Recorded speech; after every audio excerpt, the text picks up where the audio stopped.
সন্ধ্যা বন্ধুরা, বহু পরীক্ষার্থী বেশ কয়েকদিন ধরে আইসিডিএস পরীক্ষার যে আপডেট এসছে সেটা নিয়ে আমাকে তথ্য জানাতে বলছিলেন।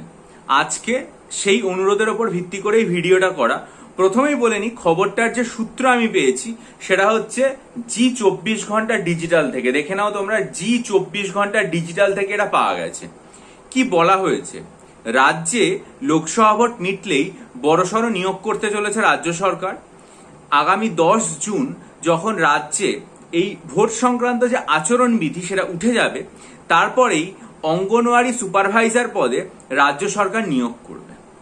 এবং এখানে যে শূন্য পদের সংখ্যাটা দেওয়া হয়েছে সেটা যথেষ্ট বেশি, 13,225 শূন্য পদের সংখ্যা দেওয়া হয়েছে।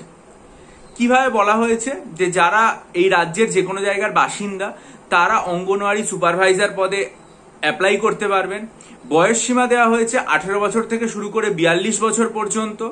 এবং এখানে শিক্ষাগত যোগ্যতা যেটা বলা হয়েছে উচ্চ মাধ্যমিক, সাথে এটাও বলা হয়েছে যারা স্নাতকে তারাও এখানে আবেদন করতে পারবেন।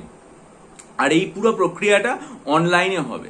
তাহলে দেখো, আমরা এখান থেকে এই একটা জায়গায় আমি এই খবরটা দেখেছি বেশ কয়েকদিন আগে এবং অল অ্যাবাউট WBCS গ্রুপে এটা দিয়েছিলাম।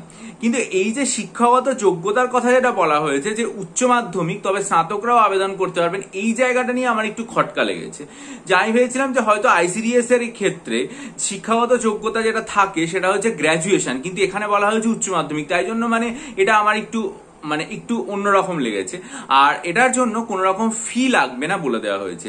তাহলে এখানে আরেকবার তোমাদেরকে দেখিয়ে দিই, এটা জানা গেছে হচ্ছে জি24 ঘন্টা যে ডিজিটাল ব্যুরো সেখান থেকে এটা জানতে পারা গেছে। যেটা বলা হয়েছে সেটা হচ্ছে আইসিডিএস অঙ্গনওয়াড়ি যে রিক্রুটমেন্ট সেটা এখানে হবে। লোকসভা ভোট মিটে যাওয়ার পরে রাজ্য সরকার নিয়োগ করবে অঙ্গনওয়াড়ি সুপারভাইজার পদে। শূন্য পদের সংখ্যা যথেষ্ট বেশি, 13,225টা।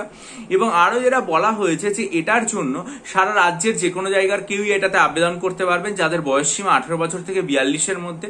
শিক্ষাগত যোগ্যতা এখানে বলা হয়েছে উচ্চ মাধ্যমিক, যারা গ্র্যাজুয়েট তারাও আবেদন করতে পারবেন এবং এটার জন্য কোনো রকম ফি লাগবে না। অনলাইনে পুরো ফর্ম ফিল আপের যে প্রক্রিয়াটা হবে।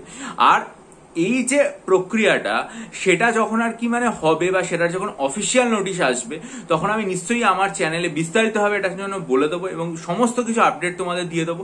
তোমরা চ্যানেলটা সাবস্ক্রাইব করে নাও, বেল আইকন টিপে দাও, যাতে তোমরা সঠিকভাবে যখন পিএসসির ওয়েবসাইটে এটা আপলোড হবে তখন তোমরা এটা পুরোপুরি বিস্তারিতভাবে জানতে পারো। আর এখন ভিডিওটা লাইক করে বন্ধুদের মাঝে ছড়িয়ে দাও যাতে সবাই এটা জানতে পারে, কারণ এই আপডেটটা জি24 ঘন্টায় এসছে এবং ভ্যাকেন্সির পরিমাণ যেটা দেওয়া হয়েছে সেটা খুবই উল্লেখযোগ্য।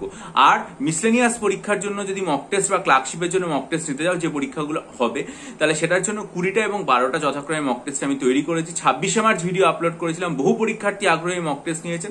তোমরা যদি নিতে চাও ভিডিওটা খুব মনোযোগ দিয়ে দেখে আমার সাথে ইমেলের মাধ্যমে যোগাযোগ করো, তারপর আমি বাকিটা বলে দেবো। ডেসক্রিপশন বক্সে আমার ইমেল আইডি দেওয়া আছে।